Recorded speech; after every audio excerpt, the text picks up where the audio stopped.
Hello students, welcome to BS tuition classes में आप सभी का स्वागत करता हूँ। आज आपके लिए लेकर आया हो क्लास 12 अल्टरनेटिव इंग्लिश बुक से एक चैप्टर है द स्केयर क्राउ, उसी का इम्पोर्टेंट क्वेश्चन आंसर। ये ऐसे के लिए Assam higher secondary education council के लिए, अगर आप ऐसे के हैं तो आपके लिए बहुत इंपॉर्टेंट होने वाला है। इंपॉर्टेंट क्वेश्चन आंसर है, टेक्सचुअल है। उसके बाद जो क्वेश्चन हर साल आ चुका है वही क्वेश्चन यहाँ पर होगा, ठीक है। अगर आप इसको द स्केयर क्राउ का अगर लाइन बाय लाइन एक्सप्लेनेशन नहीं पढ़ा, अगर आपको चाहिए तो प्लेलिस्ट में जाइए। आप प्लेलिस्ट में जाकर उधर आपको मिल जाएगा क्लास 12 अल्टरनेटिव इंग्लिश करके लिखा हुआ है, वहाँ से आप लोग कलेक्ट कर लीजिएगा, देख लीजिएगा। 2 पार्ट बना के रखा हो, ठीक है। चलो हिंदी में एक्सप्लेन है, आप लोग देख लीजिएगा, बहुत ही इंपॉर्टेंट होने वाला है। तो शुरू करने से पहले आप लोगों को रिक्वेस्ट करूंगा कि अगर अब तक आप लोगों ने बीएस ट्यूशन क्लासेस को सब्सक्राइब नहीं किया तो प्लीज़ करें बीएस ट्यूशन क्लासेस को सब्सक्राइब। उसके साथ साथ वीडियो को लाइक करें, और जितना सारा वीडियो से आपको चाहिए, अगर आप उल्टी का ही हो तो जितना सारा अल्टरनेटिव इंग्लिश का नोट्स है आपको मिल जाएगा, जितना सारा इंग्लिश का नोट्स है वो आपको मिल जाएगा, ठीक है। तो चलो शुरू करते हैं, दोस्त के साथ बिल्कुल शेयर कीजिएगा। तो देखिए पहला क्वेश्चन क्या है, what was the name of Mriganko Babu's driver. Mriganko Babu के ड्राइवर का नाम क्या था। आंसर है the name of Mriganko Babu's driver was Sudhir. Mriganko Babu के चालक का नाम सुधीर था, ठीक है। Next question is where did he go to fetch petrol. वो पेट्रोल लेने कहाँ गया था। He went to Panagar to fetch petrol. वो पेट्रोल लेने पनागर गया था, ठीक है। उसके बाद name the magazine asked Mriganko Babu for a story, मतलब पत्रिका का नाम बताइए। मृगंको बाबू को एक कहानी के लिए लिखने के लिए बोला गया था, उस मैगजीन का नाम बताओ। The Bharat magazine that asked Mriganko Babu for a story, Bharat पत्रिका जिसने मृगंको बाबू से एक कहानी मांगी थी, ठीक है। तो क्या है, Bharat magazine. Next question is whose voice did Mriganko Babu recognise in the voice of the scarecrow. Mriganko Babu ने बीजू का मतलब स्केयर क्राउ की आवाज़ में किसकी आवाज़ पहचानी। आंसर क्या होगा, Mriganko Babu recognised the voice of Abhiram who was once his servant in the voice of scarecrow, मतलब मृगंको बाबू ने बीजू का मतलब क्या है, स्केयर क्राउ, ठीक है। मृगंको बाबू ने स्केयर क्राउ की आवाज़ में अभिराम की आवाज़ को पहचान लिया था, जो कभी उनके नौकर हुआ करते थे, ठीक है। किसका आवाज़ सुना था, अभिराम का। Question number 5 where did the scarecrow ask Mriganko Babu to look for his watch, मतलब स्केयर क्राउ ने मृगंको बाबू को अपनी घड़ी देखने के लिए कहाँ पर देखने के लिए कहा था। आंसर है the scarecrow asked Mriganko Babu to look for his watch under the wardrobe at his house, मतलब स्केयर क्राउ ने मृगंको बाबू को अपने घर में अलमारी के नीचे अपनी घड़ी देखने के लिए कहा था। तो स्टूडेंट्स ये हो गया पहला 5 क्वेश्चन, बहुत इंपॉर्टेंट है। अगर अभी तक आप लोगों ने बीएस ट्यूशन क्लासेस को सब्सक्राइब नहीं किया तो बहुत ही धोखा मिलेगा आपको, ठीक है, क्योंकि इतना ज़बरदस्त नोट्स यहाँ पर बना के रखा हो। आप लोग अगर सब्सक्राइब ना करोगे तो ऐसा ज़बरदस्त वीडियो आपको कहाँ पर मिलेगा, कहीं पर भी नहीं है। ऐसा कोई चैनल नहीं बना होगा जिसमें ज़्यादातर ज़्यादा नोट्स ही नोट्स मिलेगा। तो इस चैनल एक ऐसा लौता चैनल है जहाँ पर आपको सिर्फ नोट्स ही नोट्स मिलेगा, सिर्फ नोट्स ही notes, only for English. Okay next question क्या है, what did Sudhir not pay attention to, मतलब सुधीर ने किस बात पर ध्यान नहीं दिया था। इसका आंसर है मृगंको बाबू had to point it out to Sudhir that the petrol gauge had not been functioning properly, और Sudhir did not pay attention to that, मतलब कि मृगंको बाबू को सुधीर को बताना पड़ा कि पेट्रोल गॉज ठीक से काम नहीं कर रहा था, लेकिन सुधीर ने उस पर ध्यान नहीं दिया। किस पर ध्यान नहीं दिया, वो पेट्रोल गॉज पर, पेट्रोल का जो कांटा होता है ना, वो कांटा अच्छे से काम नहीं कर रहा था। Question number 2 why did Mriganko Babu go to Durgapur, Mriganko Babu Durgapur क्यों गए थे। आंसर क्या है, Mriganko Babu was a famous and popular writer, a club in Durgapur invited him to a cultural function in order to felicitate him, accordingly he went to Durgapur to attend the function and accept the felicitation, मतलब मृगंको बाबू एक प्रसिद्ध और लोकप्रिय लेखक थे। दुर्गापुर के एक club ने उन्हें सम्मानित करने के लिए एक सांस्कृतिक समारोह में आमंत्रित किया। तदनुसार वो समारोह में शामिल होने और अभिनंदन स्वीकार करने के लिए दुर्गापुर गए। उनको सम्मान करेगा, फेलिसिटेट करेगा, इसलिए वो दुर्गापुर आए थे। चलो next question, what kind of shirt was scarecrow wearing? बीजूका किस तरह की शर्ट पहने हुए थे? मतलब स्केयरक्राउ किस तरह का शर्ट पहना हुआ था? आंसर क्या है? The scarecrow was wearing a torn red and black printed shirt. मतलब बीजूका ने फटी लाल और काले रंग की प्रिंटेड शर्ट पहनी हुई थी। ठीक है, चलो नेक्स्ट क्वेश्चन है, हु वाज अभिराम? अभिराम कौन था? Abhiram was a servant of Mriganko Babu who had served his family for 20 years, but he was lost his job on the charge of stealing a gold watch of मृगांको Babu. मतलब अभिराम मृगांको बाबू का सेवक था, सर्वेंट था, जिसने 20 वर्षों तक अपने परिवार की सेवा की थी। किसका परिवार? मृगांको बाबू की परिवार को सेवा की थी, लेकिन मृगांको बाबू की सोने की घड़ी चुराने के आरोप में उनकी नौकरी चली गई। अभी ऐसा बताया गया कि अभिराम ने मृगांको बाबू का घड़ी जो शादी में दिया था घड़ी, वो वाला घड़ी चोरी कर लिया है अभिराम ने। इसी वजह से अभिराम को नौकरी से निकाल दिया गया था। उसके बाद what did Mriganko Babu decide never to do again? Mriganko Babu ने फिर कभी न करने का क्या निर्णय लिया? उसका आंसर है, Mriganko Babu decided that if something ever got stolen from his house he would never seek a witch doctor's help. Help double हो गया है, एक हेल्प को आपको काटना पड़ेगा, ये वाला एक हेल्प आप लोग काट दीजिएगा। ठीक है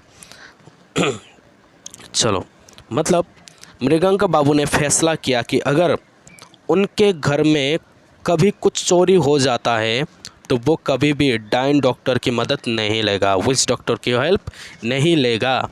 उसके बाद ये थोड़ा सा लॉन्ग क्वेश्चन है, देखिए, describe the western side of the road as seen by Mriganko Babu. बहुत इंपॉर्टेंट है, बहुत बार आ चुका है ये सवाल। मृगांको बाबू द्वारा देखे गए सड़क के पश्चिमी हिस्से का वर्णन करें। पश्चिमी हिस्से, वेस्टर्न साइड में कैसा दिखाई दे रहा था वो place? Mriganko Babu observe that on the western side of the road the scenery was rather the same as the eastern side. About 40 feet away from the road there was a pond with very little water in it.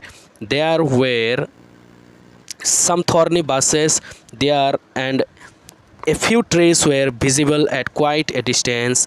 There were 2 huts, but there was no sign of any inmates. In the middle of the field there stood a scarecrow. मतलब ये रहा कि मृगांको बाबू ने देखा कि सड़क के पश्चिमी किनारे पर दृश्य पूर्वी हिस्से में समान ही थे। मतलब पूर्वी हिस्से और पश्चिमी हिस्से दोनों बराबर थे, एक ही जैसा था। सड़क से लगभग 40 फीट की दूरी पर एक तालाब था जिसमें बहुत कम पानी था। वहाँ कुछ कटीली झाड़ियाँ थी और काफ़ी दूर से कुछ पेड़ दिखाई दे रहे थे। 2 झोपड़ियाँ थी, लेकिन किसी भी कैदी का कोई पता नहीं था, उनमें कोई भी इंसान नहीं था। मैदान के बीच एक बीजूका खड़ा था। मैदान के बीच में क्या खड़ा था? वेस्टर्न साइड में एक स्केयरक्राउ खड़ा था। Next question is, why did Mriganko Babu feel a tremor? बहुत इंपॉर्टेंट क्वेश्चन है, मैं आपको प्रॉमिस कर सकता हूँ कि ये क्वेश्चन रिपीट होगा ही होगा। ठीक है, मृगांको बाबू को झटके क्यों लगे? ट्रेमोर फील क्यों हुआ? डर क्यों लगा ऐसा? तो इसका आंसर है, देखिए लंबा है, 5 मार्क्स का बनेगा। Mriganko Babu for some unknown reason continued to feel strangely drawn towards the scarecrow. He looked steadily at it. In a few minutes, a few things that made his heart beat faster. He felt the appearance of the scarecrow had changed somewhat. The 2 arms were lowered and it was standing less stiffly, more like a real man.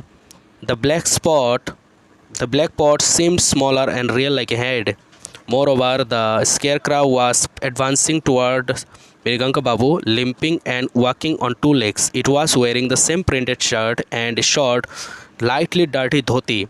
When the scarecrow called Mriganka Babu as Babu, he recognized the voice of Abhiram, his servant who lost his job on the charge of stealing a golden watch of Mriganka Babu, and a tremor shot through his body. तो इसका मतलब तो आप लोगों को समझ में आ ही गया होगा अगर आप लोगों ने लाइन बाय लाइन इसको पढ़ा होगा तो। चलो फिर भी मैं इसका मीनिंग बता देता हूँ। क्या मीनिंग है कि मृगांक बाबू किसी अज्ञात कारण से अजीब तरह से स्केयरक्राउ की ओर आकर्षित महसूस करते रहे। उन्होंने इस पर गौर से देखा किस पर गौर से देखा? स्केयर क्राउ पर गौर से देखा। चंद मिनटों में ही कुछ चीज़ें जिससे उनके दिल की धड़कन तेज़ हो गई। उसे लगा कि स्केयर क्राउ का रूप कुछ बदल गया है। दोनों हाथ नीचे किए गए थे और यह कम मजबूती से खड़ा था, एक असली आदमी की तरह। काला घड़ा सिर जैसा छोटा और असली लग रहा था। उसमें जो घड़ा था ना, वो घड़ा। इतना ही नहीं, स्केयर क्राउ मिगांको बाबू की ओर बढ़ रहा था, तंगरा कर 2 पैरों पर चल रहा था। उसने वही प्रिंटेड शर्ट और एक छोटी सी हल्की गंदी धोती पहनी हुई थी। जब स्केयर क्राउ ने मृगांक बाबू को बाबू कहा तो उसने अपने नौकर अभिराम की आवाज़ को पहचान लिया, जो मृगांक बाबू की सोने की घड़ी चोरी करने के आरोप में अपनी नौकरी खो गया था और उसके शरीर के माध्यम से एक कपकपी गोली मार दी थी। मतलब एक कपकपी सा आ गया था इसका आवाज़ सुनने के बाद। अभिराम का आवाज़ सुनने के बाद बाबू ऐसा जब आवाज़ सुना था, जिसके वजह से ये मृगांक बाबू को थोड़ा सा झटका आया था, डर गया था मृगांक बाबू। ऐसा पहले ऐसा लगा कि कोई भूत तो नहीं है, ऐसा डर गया था। तो चलो next question, and I think it's our last question. Yes, this is our last question. हाँ, तो लास्ट क्वेश्चन करेंगे, लेकिन इससे पहले अगर BS ट्यूशन क्लासेस को अगर आप लोगों ने सब्सक्राइब नहीं किया तो प्लीज़ सब्सक्राइब करें, प्लीज़ सब्सक्राइब करें। ज़बरदस्त तरीके से अपने फ्रेंड्स को भी बताएं कि ऐसा ऐसा नोट्स मिलता है, आपको ट्यूशन लेने का ज़रूरत पड़ेगा ही नहीं अगर आप इसको फॉलो करेंगे तो। देखिए, what happened to Abhiram after he left Mriganko Babu. मतलब मृगांको बाबू के जाने के बाद अभिराम क्या क्या हुआ, मतलब मृगांको बाबू के घर से आने के बाद क्या हुआ, है ना। मृगांक बाबू के घर छोड़ने के बाद अभिराम का हालत क्या हुआ था। अभिराम was a servant of Mriganko Babu who had to serve his family for 20 years, but he lost his job on the charge of stealing a gold watch of Mriganko Babu. After Abhiram left Mriganko Babu, he never worked anywhere else. In fact, he could not, as he fell ill. He suffered from dropsy and it became serious. As he had no money, he could neither go to doctor for treatment and buy medicines nor eat proper food. He never recovered and died for his illness. तो एकदम simple सा meaning है इसका, मैं आपको सुनाता हूँ, ठीक है। अभिराम मृगांको बाबू का सेवक था, आप सभी को पता है, जिसे 20 वर्षों तक अपने परिवार की सेवा करनी थी। 20 वर्ष का सेवा किया था अभिराम ने, 20 साल तक काम किया। लेकिन मृगांको बाबू की सोने की घड़ी चुराने के आरोप में उनकी नौकरी चली गई। किसका नौकरी चली गई? अभिराम का। अभिराम के मृगांक बाबू के चले जाने के बाद उन्होंने कहीं और काम नहीं किया। मतलब अभिराम मृगांक बाबू के घर से जाने के बाद कहीं पर भी काम नहीं किया, उसको कहीं पर भी काम नहीं मिला। वास्तव में वो नहीं कर सकता था कहीं पर भी काम, क्योंकि वो बीमार पड़ गया था। कौन? अभिराम बीमार पड़ गया था, वो जलोदर से पीड़ित था। मतलब ड्रॉप्सी का मतलब होता है पोलियो, बीमार, है ना, एक पोलियो जैसा बीमार हो गया था उसको, ड्रॉप्सी। वो ड्रॉप्सी के पीड़ित था, मतलब जलोदर से पीड़ित था और यह गंभीर हो गया था। उसके पास पैसे नहीं होने के कारण वो ना तो इलाज के लिए डॉक्टर के पास जा सकता था, ना ही दवा खरीद सकता था और ना ही उचित खाना खा सकता था। वो कभी भी ठीक नहीं हुआ और अपने बीमारी से मर गया था। तो बस यही है, आपको बस एक रिक्वेस्ट कर सकता हूँ, अगर आप लोगों ने BS ट्यूशन क्लासेस को सब्सक्राइब नहीं किया तो प्लीज़ सब्सक्राइब करें। ऐसा ही ज़बरदस्त वीडियो देखने के लिए आप लोग प्लेलिस्ट में जाए, उधर आपको वीडियो मिल जाएगा और नेक्स्ट वीडियो के लिए जल्दी लेकर आऊँगा। Thank you so much and all the best for your exam.